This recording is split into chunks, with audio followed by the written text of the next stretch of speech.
안녕하세요. 저는 40대 주부입니다. 상상도 하고 싶지 않은 일이 저에게 벌어지는 바람에 한동안 정말 멘탈이 탈탈 털려 뭘 해야 할지 모르겠더라고요. 정말 모든 진실을 마주하고 마지막 퍼즐 조각이 맞춰졌을 땐 소름이 돋을 지경이었습니다.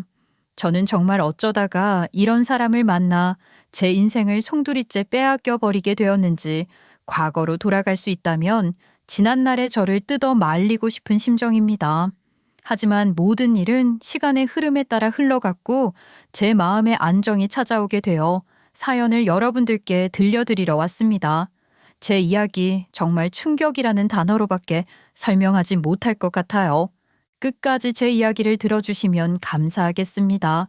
운명의 짝꿍을 만났다는 말, 임자 제대로 만났다는 말, 여러분들은 들어보신 적이 있으실지 모르겠습니다. 저는 있었어요. 제가 남편을 만날 당시에 정말 지겹도록 들은 말이었거든요. 30대 초반에 저는 정말 외로움을 많이 타는 사람이었어요. 20대라는 그 청춘과 열정을 바쳐서 만났던 남자친구가 제 뒤통수를 때리고 다른 여자랑 속도 위반으로 결혼을 하게 되었거든요. 정말 그때 받은 충격은 뭐랄까요. 그 당시에는 제 인생을 흔들 수도 있을 법한 충격이었습니다. 거의 6년 가까이 만났던 남자친구였는데 대학을 졸업하자마자 만나기 시작해서 서로의 취업부터 회사 생활까지 정말 주변에서 모르는 사람이 하나도 없을 정도로 자타공인된 커플이었는데 남자의 바람으로 그것도 속도 위반으로 헤어지게 되었으니 얼마나 마음고생이 심했겠어요. 거기다가 뻔뻔하게도 속도 위반으로 결혼을 하는 주제에 저와 겹친 지인 모두에게 청첩장까지 보냈더라고요. 저는 그때 결혼식에 가서 깽판이라도 놓고 싶은 심정이었습니다. 제가 오죽하면 강남역에서 유행하는 타로 카드까지 봤다니까요. 제 마음이 하도 들쑥날쑥 난리를 치니까 그런 도움이라도 받고 싶더라고요. 언니는 정말 남자운이 없다. 바람으로 내내 고생할 거야. 당하기도 엄청 당할 거야. 언니는 그냥 혼자 있는 게 편해. 제 남자친구가 바람나서 다른 여자랑 결혼했어요 하고 말을 한 적도 없는데 제가 뽑은 카드를 보자마자 저에게 바람으로 고생할 거라 말을 하더라고요. 저는 정말 소름이 돋는 줄 알았습니다. 처음부터 끝까지 바람 바람 바람. 저는 눈물이 펑펑 쏟아졌어요. 그렇게 서른이 되었고 제 인생에 남자는 없다며 남자 없이 살 거라고 다짐을 했습니다. 한 3년 정도는 제 인생만 생각하고 살았던 것 같아요. 회사 일에 집중을 했고 처음부터 끝까지 제 인생을 개발해 나가겠다는 다짐을 했죠. 연애라는 걸 하지 않으니 돈을 쓸 일이 없었고 전부 저를 위해서 돈을 투자하기 시작했어요. 비싼 취미 생활을 즐기기도 했고요. 바로 뮤지컬 공연을 보러 다니는 것이었어요. 배우들이 나와서 라이브로 노래를 하면서 무대 위에서 열정을 쏟는 것을 보고 있자니 그 비싼 티켓 값이 아깝지 않더라고요. 그렇게 3년 넘게 오로지 저 하나만 생각하고 살았습니다. 제가 연애에 실패했다는 것을 아는 부모님은 저를 걱정스럽게 쳐다보셨지만 제가 받은 상처가 얼마나 큰지 알고 계셨기 때문에 저에게 다른 사람을 만나보라는 말을 쉽게 하지 못하셨죠. 그런데 여기서 운명 같은 만남이 찾아오게 되었습니다. 남자들은 다 똑같다고 남자를 만나지 않겠다고 다짐한 것이 무색하게도 남편을 보고 한눈에 반해버리고 만 것입니다. 남편은 정말 너무나도 잘생긴 꽃미남이었어요. 하얗고 잡티 하나 없는 피부를 가진 남편은 이목구비도 뚜렷한 사람이었습니다. 여러 친구들이 모이는 자리에서 남편을 보고 한눈에 반해버린 저는 가까이 다가가지도 못했어요.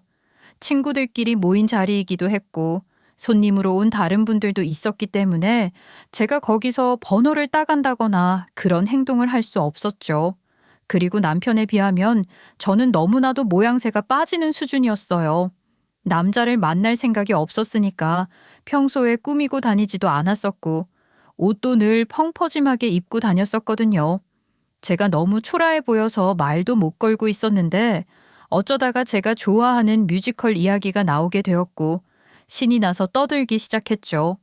제가 너무 신나게 이야기를 한 덕인지 남편이 저에게 뮤지컬을 한 번도 본 적이 없다면서 재밌는 뮤지컬을 추천해 달라고 하더라고요. 그런저런 이야기를 하다가 다음에 같이 한번 보러 갈 수 있겠냐고 말을 하는데 저는 냅다 좋다고 했습니다. 그냥 인사치레겠거니 생각을 했었는데 정말로 제 연락처를 물어가더니만 한 달이 채 지나지 않아서 뮤지컬을 같이 보러 가고 싶다고 말을 하는 게 아니겠습니까? 꽤 유명하고 가볍게 보기 좋은 뮤지컬을 예매하고 미리 초보자에게 설명을 해줄 내용까지 숙지를 해간 뒤에 만났죠. 제가 이런저런 준비를 해왔다는 게 느껴졌는지 저에게 고맙다면서 밥을 사고 싶다고 말을 하는데 뮤지컬이 끝나고 나니까 시간이 늦어져서 다음을 기약하며 헤어졌죠. 물론 그 밥을 사겠다는 것도 저는 당연히 인사라고 생각을 했는데 정말 밥을 먹자고 연락이 온 겁니다. 제 예상을 탈탈 깨버리는 사람이었어요. 그렇게 몇 번 따로 만나게 되었고 저는 남편에게 점점 더 큰 마음을 품게 되었습니다. 하지만 외적으로도 그렇고 성격적으로도 꽤 차이가 나는 사람이었어요. 남편은 주변에 친구가 정말 많았고 말 한마디 한마디 할 때마다 주변 사람들을 미소 짓게 만드는 사람이었어요. 저와는 결이 다른 사람이었죠. 그래서 언감생심이다. 내가 욕심을 부려서는 안 된다고 생각을 하고 있었는데 남편이 먼저 저에게 대쉬를 하는 겁니다. 본인이 이 정도 티를 내면 다른 사람들은 먼저 고백을 하기도 하는데 왜 자기한테 아무 말도 없냐고 정말 의아한 표정을 하면서 물어보더라고요. 이게 바로 얼굴을 가진 자의 여유인가 하는 생각이 들기도 했지만 이 사람이 저와 연애를 하고 싶어 한다는 생각 자체를 해본 적이 없었기 때문에 너무 놀랐죠. 저는 결국 남편의 손을 잡았습니다. 그게 바로 32이었을 때였어요. 저는 남편에게 단숨에 빠져들게 되었고 이 사람과 연애를 하는 내내 행복했습니다. 정말 저 하나밖에 보이지 않는 사람처럼 굴었으니까요. 물론 남편의 잘생긴 외모가 불안할 때도 있었지만 그럴 때마다 남편은 저에게 확신을 주었어요. 저는 남편에게 믿음을 받으며 점점 마음이 굳건해졌습니다. 2번 다시는 연애를 하지 않겠다고 다짐했었던 때가 있었지만 남편이 보여준 확신은 그런 저의 마음을 돌리기 충분했거든요. 저희는 꼬박 2년을 연애하고 34살에 결혼을 약속하게 되었습니다. 결혼식을 준비하면서 주변 사람들의 놀라움을 계속해서 마주해야 했습니다. 사람들은 남편이 결혼을 한다는 것에 무척이나 놀라했어요. 특히나 남편이 친하게 지내는 친구들이 청첩장을 받아들고서는 입을 떡 벌리기도 했죠. 저는 그런 반응들이 조금 마음에 남았었어요. 제가 남편보다 외모적인 거나 성격이나 그런 부분이 훨씬 부족해서 사람들이 놀라는 반응을 보이는 것이라고 생각을 했었거든요. 그런데 그게 아니었던 겁니다. 남편과 무척이나 오랜 시간을 알고 지냈다는 고등학교 친구들 모임에 나가서 청첩장을 전해주게 되었는데 그 친구들 중에 한 명이 저에게 이상한 소리를 하는 게 아니겠습니까? 아니, 명석이가 결혼을 한다고? 와, 진짜 나는 한 번도 상상해 본 적이 없는 일이었어. 명석이가 결혼이라니. 왜요? 우리 명석 씨가 저랑 결혼을 한다는 게 조금 그런 건가요? 주변에서 전부 비슷한 말을 해서 제가 마음이 좀 불편해서요. 아유, 아니요. 재수 씨가 뭐가 부족해서 그렇게 말을 하겠어요? 전혀 그런 오해하지 마세요. 그냥 명석이가 결혼을 한다는 게 신기해서 그런 거죠. 임자 만났네, 임자 만났어. 그게 그냥 우리끼리 우스갯소리로 하는 소린데 명석이가 인기가 진짜 많았거든요. 재수 씨도 아시겠지만 얘가 좀 잘생겼어요. 여자들이 아주 줄줄 줄을 섰었어요. 특히 어릴 땐 더 심했죠. 그때 명석이한테 여자친구가 있어도 좋으니까 만나달라고 하는 애들도 있고 그랬거든요. 아이, 뭘 그렇게 돌돌 돌려서 말하냐. 그냥 명석이가 바람둥이였어요. 이 여자 저 여자 다 만나고 그랬었는데 재수 씨 만나고 나서 바람도 한 번 안 피웠다고 하지, 결혼까지 한다고 하지, 제대로 임자 만났다는 소리가 절로 나오는 거죠. 이런 걸 보고 천생연분이라고 하는 건가? 야, 니네 뭐 그런 소리를 하고 그러냐? 청첩장 돌리는 자리에서 바람둥이니 뭐니? 내 여자친구 불안하게. 자기야, 이거 다 애들이 장난치는 거야. 알지? 바람둥이였다는 이야기는 처음 듣는 것 같은데? 나 바람둥이한테 트라우마 있는 거 알잖아. 아, 애들이 장난치는 거라니까. 자기야, 걱정하지 마. 자기 만나면서 나 단 한 번도 그런 걸로 사고 친 적 없었잖아. 나를 믿어야지 누구를 믿어? 안 그래? 야, 니들 빨리 사과해. 아이, 장난친 겁니다, 재수 씨. 얘가 워낙 인물이 연예인급이잖아요. 저희가 얼마나 질투를 했었는지 모릅니다. 아이, 그냥 장난이에요, 장난. 불안하셨으면 죄송합니다. 그냥 인기는 많았어요, 얘가. 저 얼굴에 인기가 없으면 그것도 이상하잖아요. 그 정도는 이해하시죠? 그래도 제대로 임자 만나서 결혼까지 한다고 하잖아요. 제수 씨, 저 녀석 이래 보여도 순정남입니다. 걱정 마세요. 남편이 버럭하자 친구들이 하나같이 눈치를 보면서 장난이었다고 진심이 아니었다고 말을 하는데 저는 순간 심장이 쪼그라드는 것 같은 기분이었어요. 전 남자친구에게 당했던 일들이 떠오르면서 저도 모르게 숨이 막히는 것 같은 기분이 들었거든요. 저는 숨을 크게 쉬면서 마음을 가라앉히려고 했죠. 그런데 그때만 그런 소리를 들은 게 아니었어요. 남편의 누나도 저에게 우리 명석이가 임자 만났네 라는 소리를 하셨거든요. 저는 그 임자 만났다는 이야기만 들으면 바람과 연관을 짓게 되었어요. 한번 그렇게 생각이 드니까 어쩔 수 없더라고요. 남편은 계속해서 오해라고 자기는 한눈을 팔아본 적이 없다면서 저를 안심시키려고 했어요. 그리고 저는 남편에게 받았던 믿음으로 남편의 말을 믿어주게 되었죠. 결혼을 준비하는 내내 행복했어요. 외모가 출중하지 않은 저도 신부 화장을 받으니까 정말 예뻐 보이더라고요. 웨딩 촬영도 어쩜 그렇게 포토샵이라는 걸 성의 있게 잘 해주는지 굵은 제 팔뚝이 얇아져도 엄청 얇아졌더라고요. 사진을 보면서 감탄을 금치 못했습니다. 저는 결혼식장에 들어서서 버진로드를 걸을 때도 꿈을 꾸는 듯 했어요. 저 앞에서 조명을 받아서 훤칠한 얼굴을 뽐내는 남편이 저를 향해 손을 내밀며 웃는데 그 순간이 그냥 꿈 같았거든요. 그렇게 저희는 결혼을 했고 저밖에 모르는 남편 때문에 모든 사람들의 부러움을 사기도 했습니다. 하나같이 명석이가 한 사람에게 푹 빠져서 결혼까지 할 거라곤 상상도 못했다는 식으로 말을 하는데 우월감까지 느껴졌습니다. 결혼 생활은 행복했어요. 아이를 낳기 전까지는 말입니다. 결혼 1년 차에 첫 아이를 낳고 첫 아이가 3살이 되었을 때 둘째도 낳았습니다. 육아 지옥이었어요. 아이는 엄마가 키워야 한다는 시부모님의 고집에 어쩔 수 없이 일을 그만두게 되고 첫 아이를 집에서 내내 돌보면서 저는 우울증까지 찾아왔어요. 저희 첫 아이가 정말 유난을 떠는 아이였거든요. 밤이면 밤마다 울어제끼느라 잠을 한숨도 자지 못했어요. 100일이 지나면 통잠도 자고 그런다는데 저희 아이에겐 그런 게 없었어요. 3살이 되어서까지도 밤마다 울었어요. 그 이유도 몰랐어요. 저는 매일매일 그냥 지쳐가기만 했습니다. 남들은 자기 아이만 보면 예뻐서 어쩔 줄 모른다는데 저는 아이가 악마처럼 보였어요. 모성애라는 게 바닥나 버렸죠. 그런데 둘째까지 낳게 되었으니 정말 기절초풍하는 줄 알았습니다. 저는 둘째 임신 기간 내내 정말 먹기만 했어요. 스트레스를 너무나도 받았는데 임산부가 뭘 할 수 있겠습니까? 운동을 할 수도 없고 술을 마실 수도 없고 제약 없이 뭘 하기란 어려웠죠. 게다가 첫째 아이까지 있으니까 첫째 아이 돌보랴 출산 준비를 하랴 정말 할 수 있는 게 없었어요. 자유를 빼앗기고 감옥에 갇힌 죄수가 된 기분이었습니다.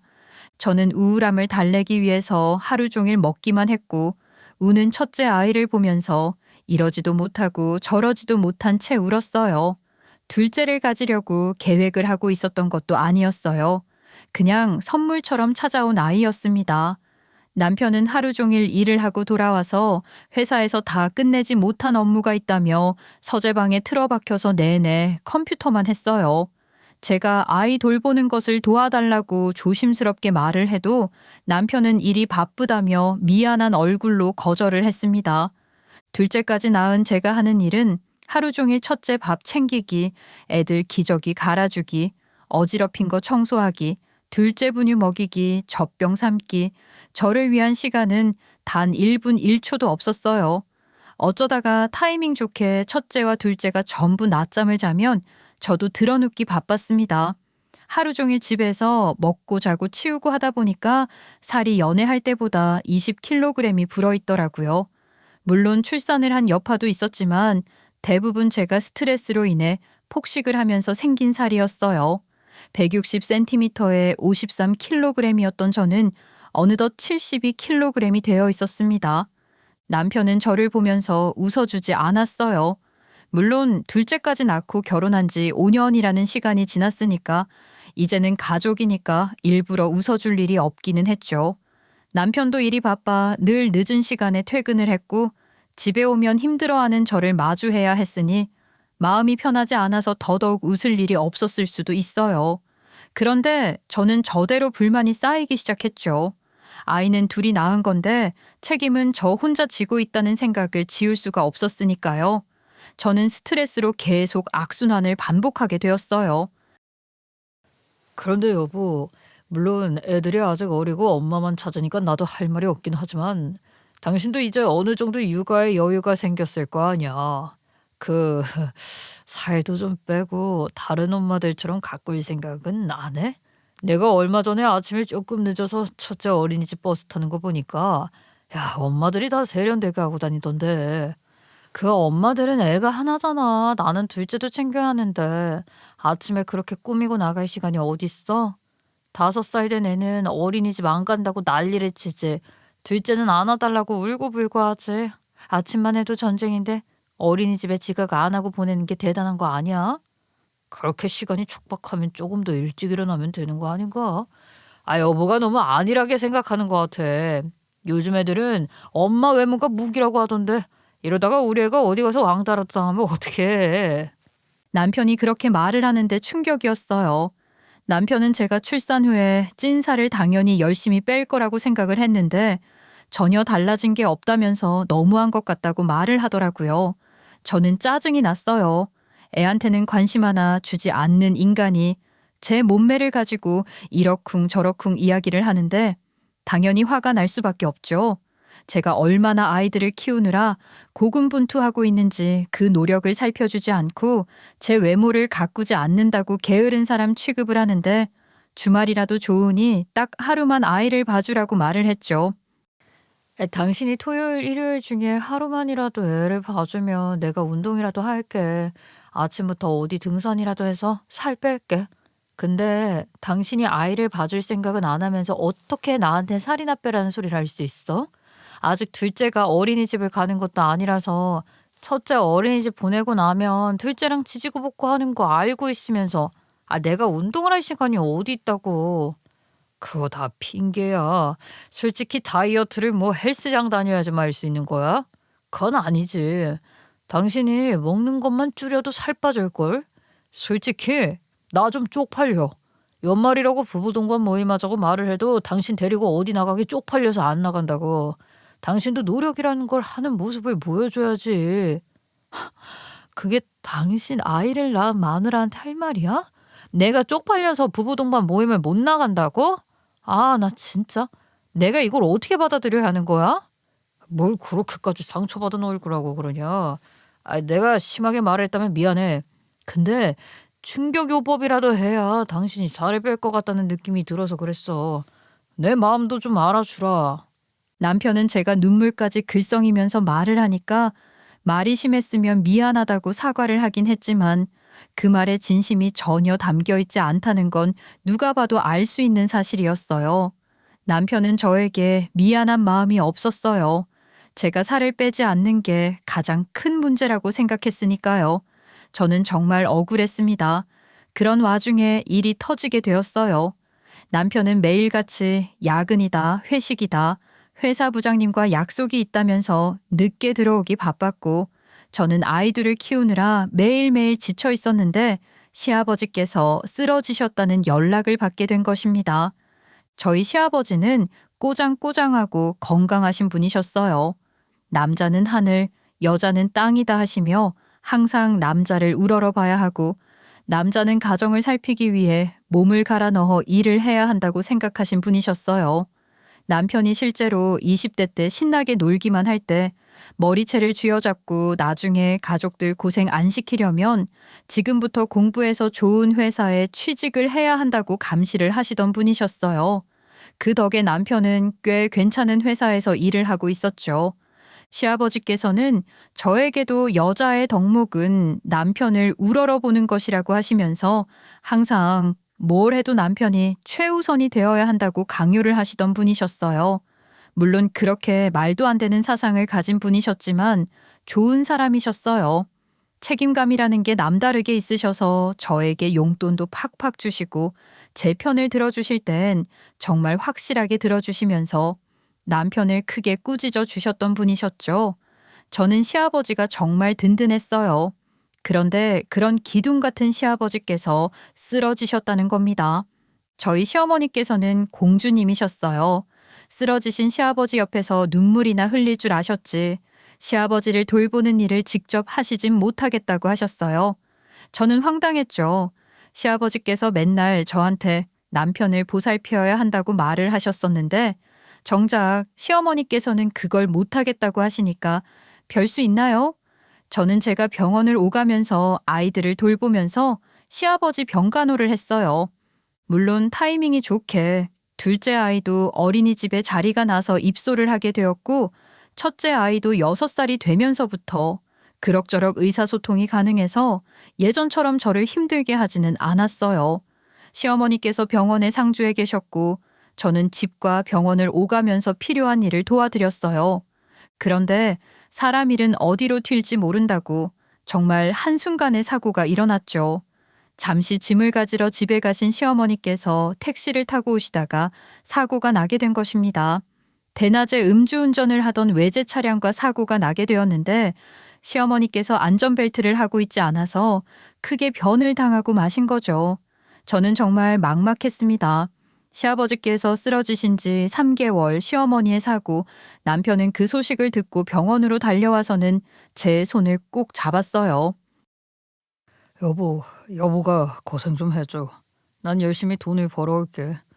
여보가 우리 부모님 좀 잘 보살펴줘. 지금 당장 내가 할 수 있는 일이 이것밖에 없으니까 어머님께서도 얼른 의식을 회복하셔야 하는데. 저는 그 손을 뿌리치지 못했어요.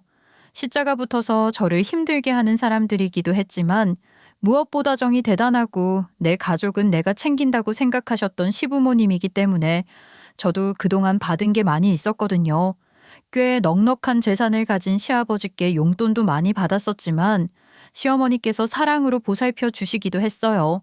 가족에 대한 정과 사랑이 끈끈하셔서 자식은 무조건 엄마 손으로 키워야 한다는 고지식함도 있었지만 그 안에는 사랑이라는 것이 전제되어 있다는 것을 모를 수가 없게 하시는 분들이셨죠.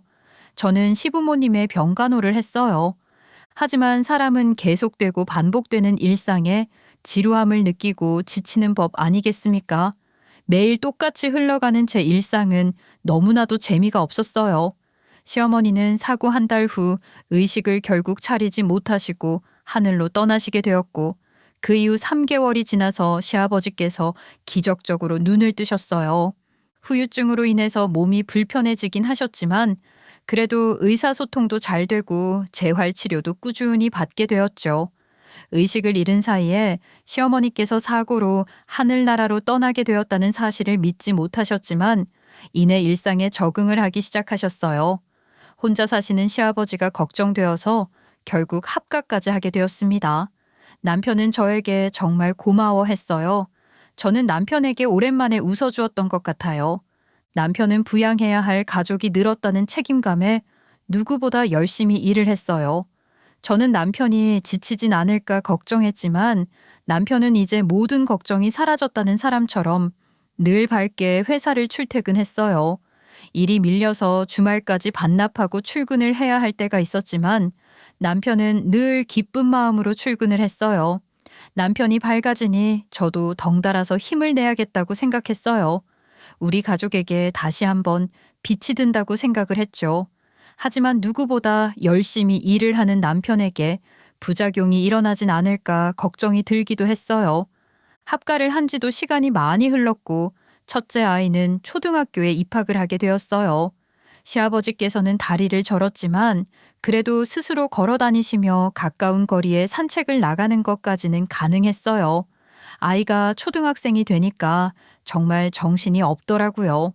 학교에서 일찍 끝이 나기도 했고 또 챙겨야 할 준비물들도 많이 있었어요.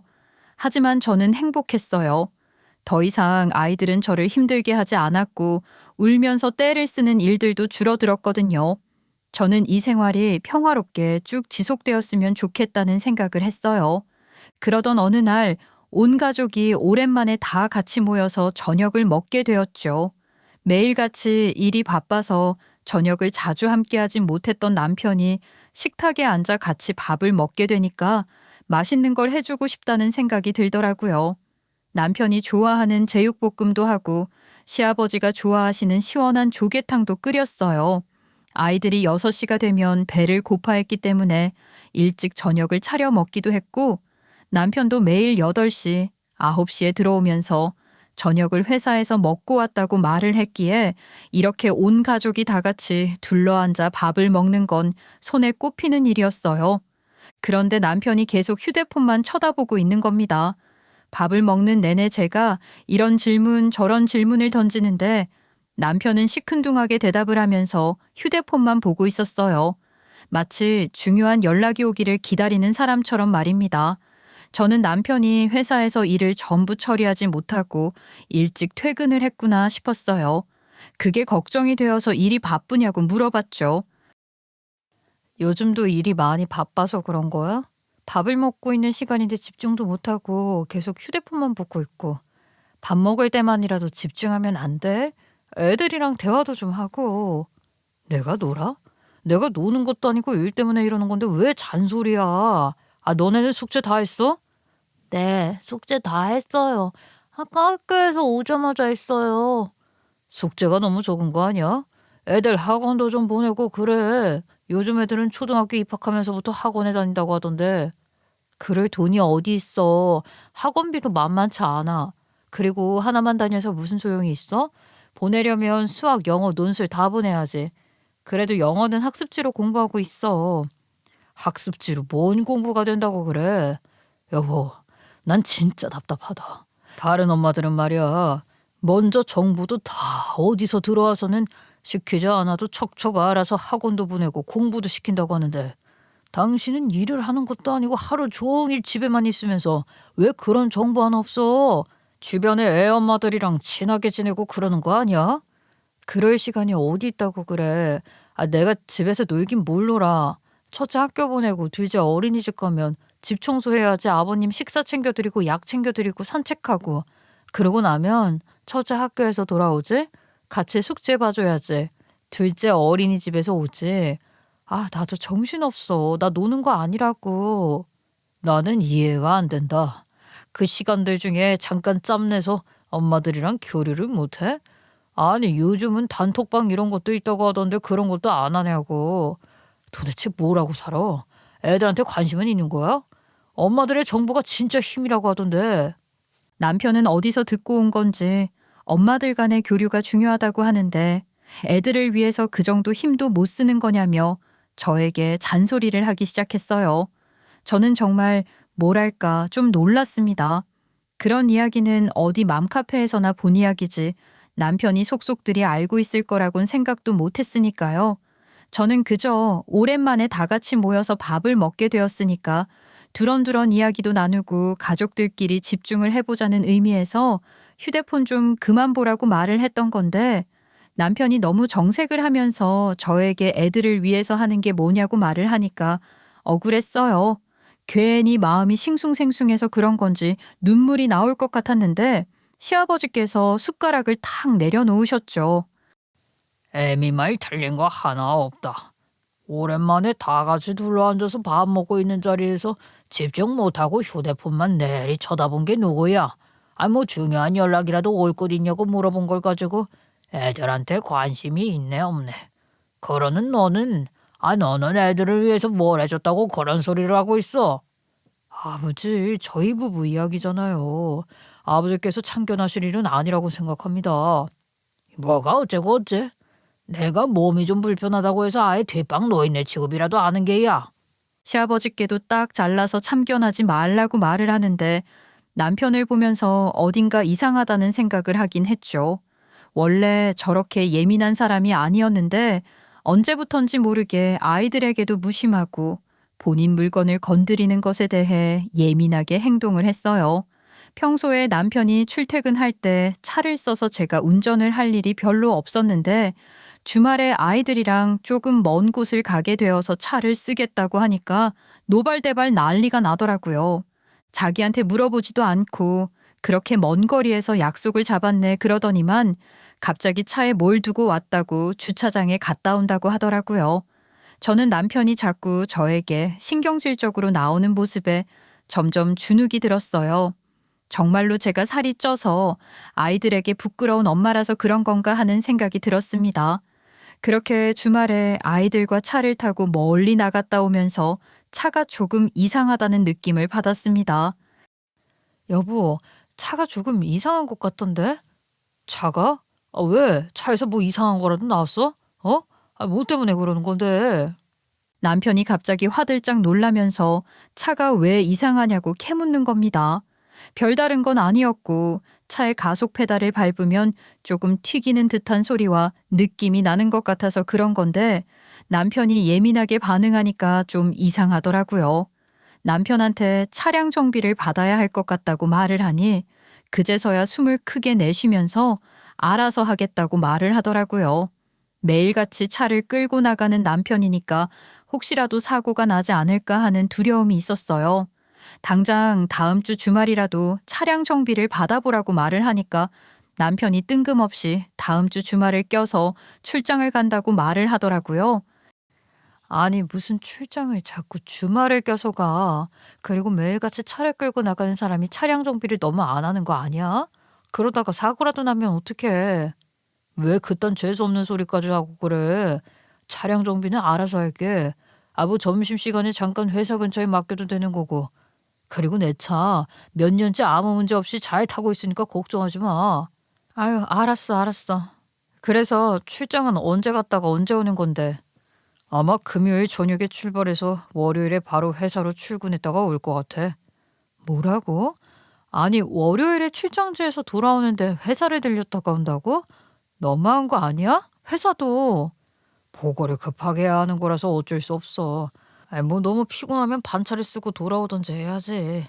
남편은 별 대수롭지 않은 일이라는 식으로 말을 했지만 사회생활을 안 해본 것도 아니고 회사에서 주말 내내 출장을 보냈다가 월요일에 출근을 하라고 했다는 게 이상하더라고요.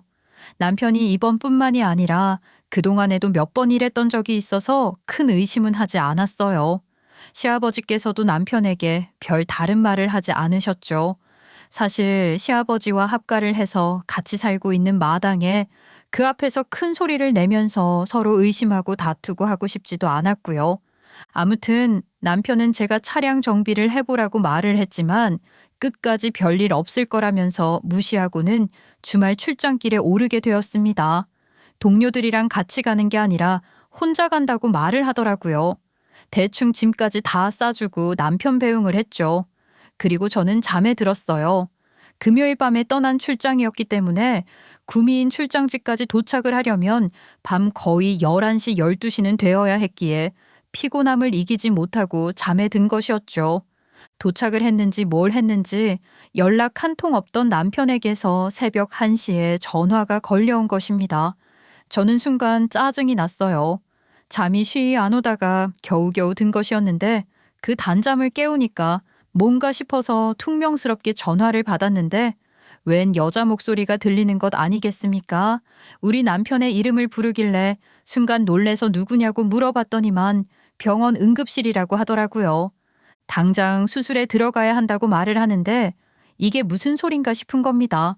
출장길에 떠난 사람이 왜 병원 응급실에서 수술을 받아야 한다는 건지 자다 깨서 그런 건지 머리가 빙빙 돌아가질 않았어요.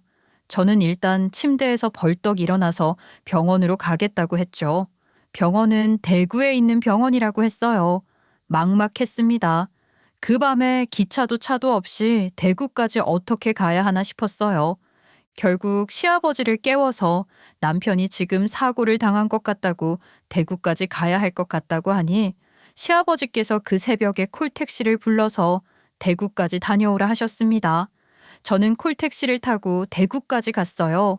새벽 시간이라 그런 건지 2시간 반 만에 도착을 하더라고요. 병원에 도착을 해서 떨린 마음을 부여잡고 남편을 찾으니 이미 수술실에 들어갔다고 하더라고요.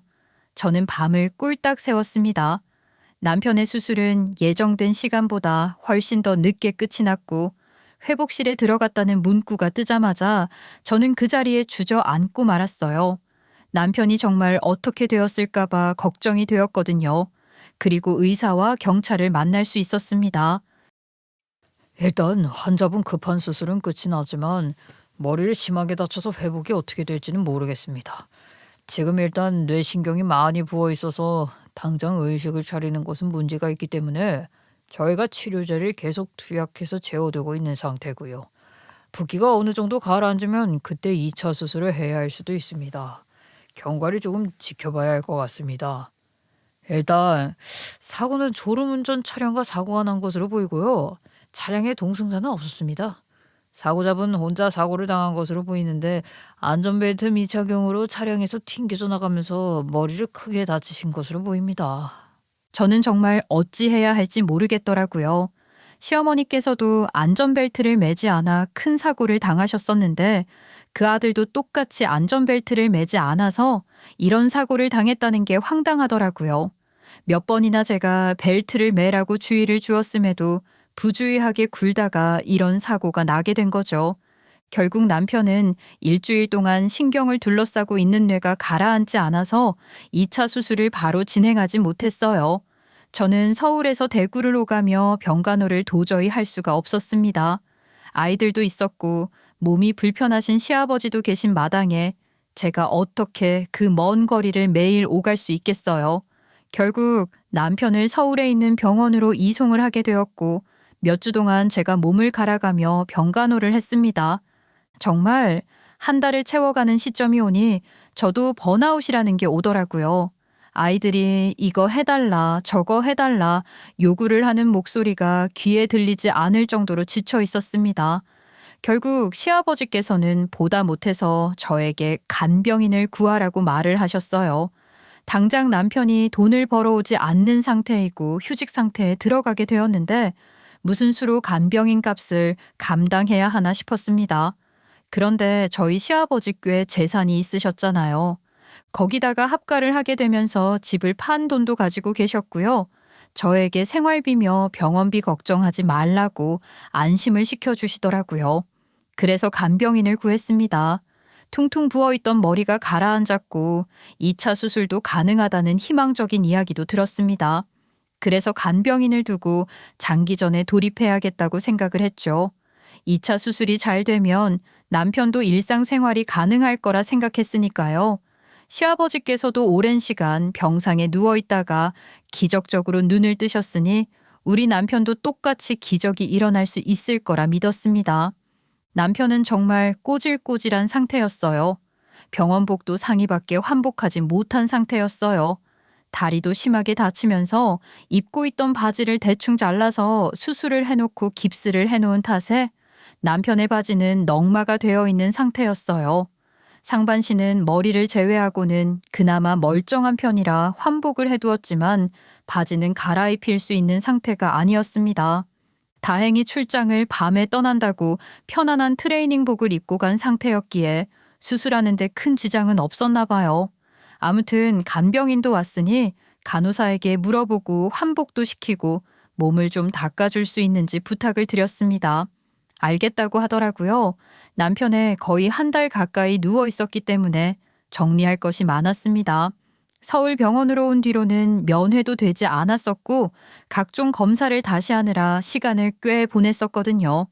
그렇게 간병인에게 맡겨두고 저는 아이들을 돌보느라 바빴습니다. 시아버지의 불편한 몸도 돌봐드려야 했고요. 정말 어쩌다가 제 인생이 이렇게 병간호만 줄줄이 하게 되었는지 모르겠지만 남편이 하루 빨리 건강하게 눈을 뜨길 기다렸습니다. 그런데 이틀 뒤에 간병인이 저에게 전화를 했더라고요. 혹시 남편에게 무슨 일이 일어난 걸까 싶어서 놀라서 전화를 받으니 당장 병원으로 와달라고 말을 하는 게 아니겠습니까?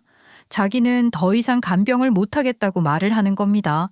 전 세계적인 역병으로 인해서 난리였다가 가라앉긴 했지만 그 여파 때문인지 간병인을 구하는 것 자체가 하늘의 별 따기였는데 간병인이 그만두겠다고 하니까 당장 가서 며칠만 더 일을 해달라고 부탁을 드려야겠다는 생각이 들더라고요. 병원으로 달려가니 간병인이 병실 밖에 나와 있더라고요. 갑자기 이렇게 그만두시겠다고 하시면 어떡해요. 다음 간병인을 구할 때까지만이라도 일 좀 해주세요. 요즘 간병인 구하는 게 하늘의 별 따기라는 거 잘 아시잖아요, 여사님. 아이고, 사모님. 저 정말 소름 끼쳐서 더는 일 못하겠습니다. 환자분이 아무래도 의식불명이 아닌 것 같아요. 아유, 저 그만두겠습니다. 네? 여사님, 그게 무슨 소리세요? 저희 남편 한 달 전 사고 이후에 계속 의식이 없는 상태인데 의사 선생님 말 못 들으셨어요? 일부러 약 써서 재우고 있다고. 들었죠. 들었는데. 아이고, 그 남편분 주머니에서 이상한 게. 아니, 그거 제가 소지품 정리하다가 주머니에 있는 걸 그걸 주머니에 넣어두었던 건데. 아유, 아무튼 전 못합니다. 무슨 말을 하는 건지 모르겠더라고요. 환복을 하면서 주머니에서 나온 것을 주머니에 넣었다는 것까지는 알겠는데 뭐가 들었길래 저렇게 기겁을 하는 건지. 저는 당장 병실에 들어갔습니다. 여전히 미동도 없이 곤히 자고 있는 남편의 이불을 걷었더니 주머니가 묵직하더라고요. 사실 그동안 남편의 간호를 하는 동안 제가 남편 주머니를 볼 일이 없었어요. 계속 중환자실에 있었고 면회가 불가능했던 적도 많아서 살펴볼 수 있는 일이 없었죠.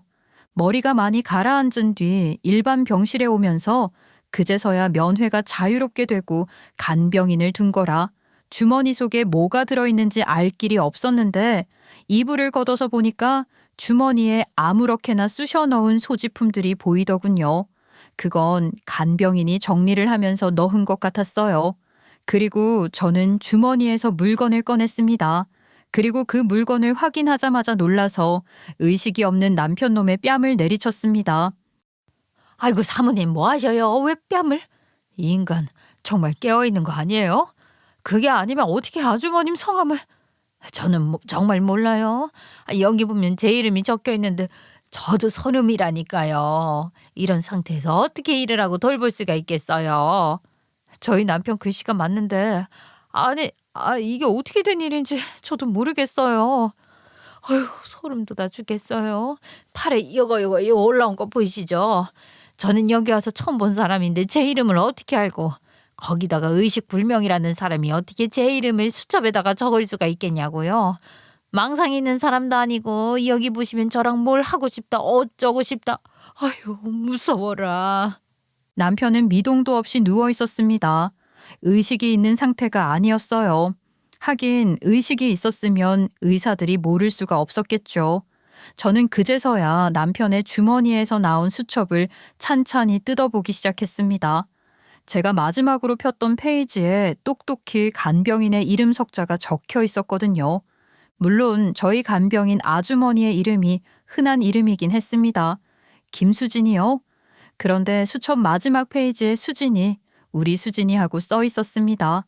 그러면 누구라도 남편이 의식이 있는 상태에서 간병인을 보고 이 수첩을 작성했을 거란 생각을 하지 않겠습니까? 그런데 남편은 의식이 없었어요. 정신을 차리고 수첩의 첫 페이지부터 확인을 하기 시작했고 저는 만견자시라고 말았습니다. 그 수첩은요, 남편의 러브레터나 다름없었습니다. 수진이라는 여자에게 바치는 러브레터요. 그동안 저를 속이고 바람을 피우고 있었다는 증거나 다름없었습니다. 찬찬히 뜯어보니 수진이라는 사람이 간병인을 말하는 게 아니더라고요. 꽤 오랜 시간 수진이라는 여자와 함께 나눈 추억이 구구절절 담겨 있었어요. 오늘은 수진이랑 같이 양평에 가서 바람을 쐬었다부터 시작해서 매일 퇴근 후에 수진이가 차려준 밥을 먹고 집에 돌아가는데 집에 돌아가기 싫다. 그런 내용들이 적혀 있더라고요. 저는 충격에 빠질 수밖에 없었죠. 아이들을 키우고 시아버지를 돌본다고 바빴던 동안 남편은 저에게 회사 일이 바쁘다는 핑계를 대고 수진이라는 여자와 바람을 피우고 있었으니까요. 저는 정말 다시 한번 의식 없이 누워있는 남편 놈의 뺨을 때리고 싶은 심정이었습니다. 하지만 제가 그런다고 해서 남편 놈이 저에게 잘못했다고 빌 수 있는 상황도 아니었죠. 저는 증거를 제대로 찾아야 한다고 생각했습니다. 남편 놈이 그 수첩 내 수첩 아니라고 잡아떼면 그만이지 않겠습니까? 그 어디에도 본인 이름은 적혀 있지 않았고 온통 수진이라는 이름만 적혀 있었으니까요. 저는 일단 경찰서에 연락을 했습니다. 사고 차량을 경찰이 입수를 했기 때문에 사고 차량에서 블랙박스가 나왔는지 그것부터 확인을 했습니다. 경찰은 블랙박스 메모리를 회수했다고 말을 해주었고 저는 그 블랙박스를 확인해야겠다고 말을 했죠. 그리고 그 블랙박스 안에 찍힌 음성을 들으며 다시 한번 배신감을 느끼게 되었습니다. 남편이 차에 예민했던 것도 전부 그 여자랑 바람을 피우고 있어서 그랬던 것이더라고요. 주기적으로 블랙박스를 삭제하고 있었지만 사고를 당했던 당시에는 블랙박스 영상을 미처 지울 시간이 없었죠. 갑자기 사고를 당해서 의식을 잃은 상태가 되었으니까요. 블랙박스에는 음성이 아주 똑똑히 녹음이 되어 있었습니다. 남편은 출장길에 오른 것이 아니라 수진이라는 여자와 여행을 가는 길이었습니다.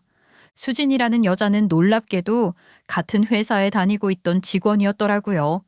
회사에서 나와 각자의 차를 타고 출발해서 목적지에서 만나기로 했던 것입니다. 회사 사람과 몰래 바람을 피우고 있었으니 편하게도 바람을 피웠더라고요. 회사에서도 내내 마주쳤고 퇴근 후에 자연스럽게 주차장에서 만나 밀회를 즐기고 둘이 일부러 각자 차를 타고 다니면서 증거도 남기지 않으려고 했고요. 기가 막혔습니다. 결정적으로 블랙박스 음성에 수지나 자기야 하는 목소리가 똑똑히 녹음되어 있었죠. 저는 경찰에게서 받은 블랙박스 영상을 가지고 이혼을 하기로 마음을 먹었습니다. 지난 세월이 무색하게 느껴지더라고요. 결혼 생활 10년 차가 가까워지고 있었는데 어떻게 이런 배신을 느끼게 하는 건지, 그동안 저랑 결혼 생활을 하면서 몇 명의 여자와 바람을 피웠을지 하나하나 다 의심을 하게 만들더라고요. 저는 아이를 낳고 우울증에 시달려 힘든 시간을 보내면서도 어떻게든 가정을 지키고 아이들을 위해 살겠다고 몇 번이나 다짐을 해왔었는데 쓰러진 시아버지를 보살피며 사고를 당한 시어머니를 보내드리며 얼마나 힘들었었는데 지는 속 편안하게 바람이나 피우고 있었다는 게 속에서부터 부글부글 끓어올랐습니다. 저는 결국 시아버지를 붙잡고 울면서 말을 했습니다. 아버님, 저 이 사실을 알고도 더 이상은 얼굴을 보면서 살 수 없을 것 같아요. 이혼하겠습니다. 아버님께는 죄송스럽지만 제 이런 결정을 응원해 주실 거라고 생각해요. 그러니까 지금 이 영상이 조작된 것이 아니라 날고 그대로란 말이냐. 아이 망할 놈의 자식이 바람을 피운 것도 모자라서 불륜녀랑 여행을 가다가 이 사고를 당했다고. 네, 맞아요. 경찰한테서 직접 받은 영상이니까 1%의 거짓말도 없는 영상이에요. 이래서 저한테 평소에 찾기를 주지 않았던 것이었나 봐요. 내가 다른 건 다 참아도 말이다. 절대로 용서할 수 없는 게 바람이야. 남자로 태어났으면 조강지처를 챙길 줄 알아야지. 자식 새끼도 둘이나 있는 자식이 바람을 피우고 그년이랑 놀러 가다가 사고를 당해. 우리 집안의 수치다 수치야. 내가 이거 절대로 용서하지 못해. 저는 이혼하겠어요. 아버님이 말리셔도 제 결정은 변하지 않을 거예요. 내가 감히 네 집 귀한 딸 인생을 망치겠다고 이혼을 말려. 당장 이혼해라. 저놈 자식이 누워있던 말든 이혼해. 이혼 변호사도 선임해. 네? 이혼 변호사요? 그럼 저 누워있는 녀석을 데리고 가정법원에 세울 거요 어쩔 거요. 당장 이혼 변호사 선임하고 저 녀석이 유책 배우자니까 재산도 싹 다 뺏어버려라. 아버님, 정말 진심이세요? 제가 그렇게 해도 된다고요? 어디서 신소리를 하고 있어. 당연한 거지. 바람 피운 놈은 지옥에 떨어져야 하는 법이야. 아가, 네가 나한테 그동안 얼마나 지극정성으로 잘했냐. 아픈 내 몸 일일이 살펴봐주고 밥을 삼시세끼 차려준다는 게 어디 쉬운 일이야. 매번 지 마누라 무시하고 집에서 놀고 먹는 취급이나 하던 놈이 감사함을 모르고 바람까지 피워. 내가 절대로 용서 못해. 시아버지께서는 의외의 반응을 비치셨어요. 가정을 늘 최우선으로 생각하셨던 분이셨기에 저는 당연히 이혼도 반대하실 거라 생각했어요. 하늘 같은 남자가 바람 한번 피울 수 있지. 용서해 주라고 말을 해 주실 줄 알았는데 이혼 변호사까지 선임을 해 주시겠다고 당장 모든 재산 다 뜯어가고 이혼을 하라 하시는 겁니다. 저는 아버님의 응원을 받아 이혼 변호사를 선임했어요. 그리고 병상에 누워 아무것도 모르는 놈을 향해 이혼 소송을 진행했습니다. 사안이 특이하긴 했지만 유책 배우자라는 것은 변함이 없었고 의식불명이었기에 아이들의 친권 양육권 또한 자연스럽게 제가 가질 수 있었습니다. 더불어 기여도도 인정받아서 남편 놈의 재산 40%를 제가 받을 수 있었어요. 재산의 40%만 받으라고 했다고? 아이 무슨 법이 그래? 저 망할 놈의 자식을 탈탈 털어가도 모자랄 판에. 이렇게는 안 되지. 내 재산 다 너한테 주마. 아유, 아버님. 그러시면 아버님은 당장 어떻게 지내시려고요? 내가 쓸 돈은 남겨놔야지. 이 집도 팔아치워버리고. 나는 어디 시니어 타운 같은 데 들어가서 살란다. 저런 놈이랑 얼굴 보면서 살고 싶지 않어. 시아버지께서는 강경하셨습니다. 남편 명의로 되어 있는 집부터 시작해서 재산은 알아서 정리를 해서 줄 테니 본인 통장을 가져가라고 하셨어요. 저는 시아버지의 노후를 생각해서 받지 않겠다고 했지만 시아버지께서는 본인이 살면 얼마나 더 살겠냐고 자기 재산이 한 푼이라도 아들놈의 손에 들어가는 게 싫다고 하셨습니다. 두 아이를 키워야 하는 제 입장에서는 너무나도 감사한 일이었습니다. 그렇게 저는 시아버지의 재산도 받을 수가 있었고 남편놈과도 이혼을 할 수 있었습니다.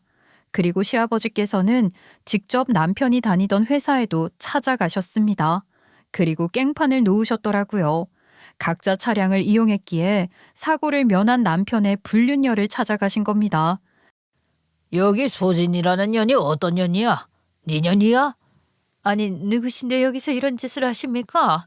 경비 부르겠습니다. 옳지. 네가 김수진이구나. 내가 명석이 애비되는 사람이야. 네가 말이야. 우리 명석이랑 바람이 났으면 와서 병수발도 들고 해야지. 모르는 척 여기서 일을 하고 있어. 명석이 가정은 파탄을 내놓고 너만 아닌 척하고 있는 게 말이나 되는 소리냐고. 당장 따라와서 우리 명석이 병수발 들어. 그렇게 폭탄을 팍 터뜨리셨더라고요. 당연히 그 말에 회사 사람들 전부 경악을 하게 된 것은 물론이고 김수진이라는 여자는 얼굴을 들지 못하게 되었죠. 시아버지께서는 본인이 온 동네에 소문을 내고 왔다며 즐거워하셨습니다. 아들 앞에서도 가차 없으시더라고요. 김수진이라는 여자와 병상에 누워있는 남편은 결국 바람을 피운 것이 회사에 소문이 났고 풍기문란으로 인한 발령 처리가 났더군요. 남편은 퇴직 처리가 되었고요. 저는 이혼을 마무리하고 아이들과 함께 친정 근처에 작은 집을 얻었습니다. 그건 시아버지의 도움 덕분이었어요. 재산을 전부 정리해서 넘겨주셨으니까요. 시아버지께서는 이사를 나가는 날 제 손을 꼭 잡고 앞으로는 걱정거리 없이 아프지 말고 잘 살아라 해주셨습니다. 눈물이 핑 돌더라고요. 그 이후 시아버지께서는 정말 남편의 집을 대리인 위임장을 통해 처분을 하시고는 경기도에 있는 고급 요양원에 들어가셨습니다. 그렇게 8개월이 지난 뒤 남편놈이 의식을 되찾았다는 소식이 들려왔고 며칠 뒤 남편놈이 저에게 전화를 했더라고요. 웃기게도 그 누구도 병간호 병문안을 하지 않아 화가 나서 전화를 한 것이었습니다. 너는 어떻게 된 게 남편이 1년 가까이 병원에 누워있다가 정신을 차렸는데 병문안 한 번을 안 와. 미쳤어? 바람이라도 피운 거야? 너 아주 잘 걸렸다. 걸리긴 뭐가 걸려. 그리고 누가 남편인데? 너 내 남편 아니야. 너 의식 없이 누워있는 사이에 나한테 이혼당했거든. 뭐라고? 이혼? 야, 너 진짜 미쳤어? 지금 나 병신 될 것 같아서 이혼 도장 찍은 거야? 내가 의식도 없는 사이에? 그게 가능했다고? 말도 안 돼. 아, 수진이라는 여자한테 연락은 안 했나 봐. 당연히 나보다 먼저 했을 거라고 생각했는데 너 바람 피운 거 걸렸어. 그래서 유책 배우자가 되어서 이혼당한 거고 재산도 전부 정리했어. 너한테 얼마나 남았는지 모르겠네. 아버님이 전부 정리하셨거든. 병원비나 낼 수 있을지 모르겠다. 정 돈 없으면 수진이한테 연락해봐. 아, 맞다. 수진이도 너랑 바람 피운 거 회사에 소문 다 나서 퇴사했다던데 어쩌니? 제가 그렇게 말을 하니 남편도 저에게 아무런 말도 못하고 한참 동안 조용히 있더라고요. 그러더니 바로 저에게 잘못했다고 비는 게 아니겠습니까? 여보, 내가 미쳤었나 봐. 그년이 꼬시는데 내가 너무 힘들어서 넘어갔었나 봐. 내가 잘못했어. 두 번 다시는 이런 일 없을 거야. 내가 우리 애들 냅두고 당신 냅두고 바람에 피우다니. 내가 미친놈이었어. 여보, 한 번만 용서해줘. 내가 지금 이런 꼴인데 당신 없이 어떻게 살아? 그러게. 이런 꼴이라서 어디서 여자를 만나겠어. 그치? 결혼한다고 했을 때 당신 친구들이 왜 그렇게 나를 연민 어린 눈으로 쳐다봤는지 이제야 알겠지 뭐야. 내가 정말 불쌍한 거였어. 바람둥이인 너 같은 놈에게 걸렸다는 게 말이야. 이제라도 청산해서 다행이지 뭐. 나 없이 잘 살아.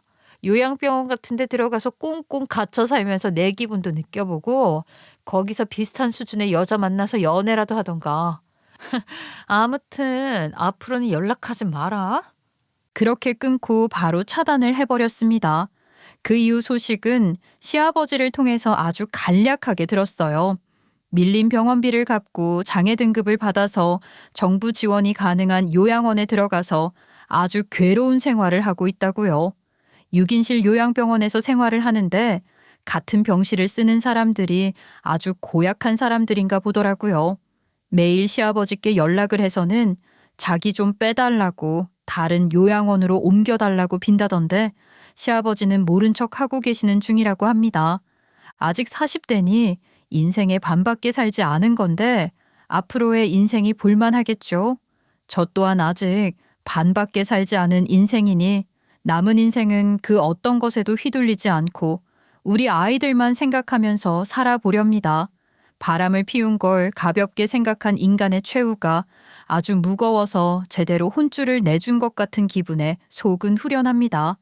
간간히 시아버지와는 안부 주고받으며 제가 할 최소한의 도리는 지키면서 살아보려고요. 그래야 우리 아이들도 언젠가 진실을 마주할 때 원망이 섞이지 않을 것 같아서요. 제 인생 다시 출발선에 놓였다 생각하고 걸음마를 떼어보려 합니다. 이런 저를 끝까지 응원해 주세요. 감사합니다.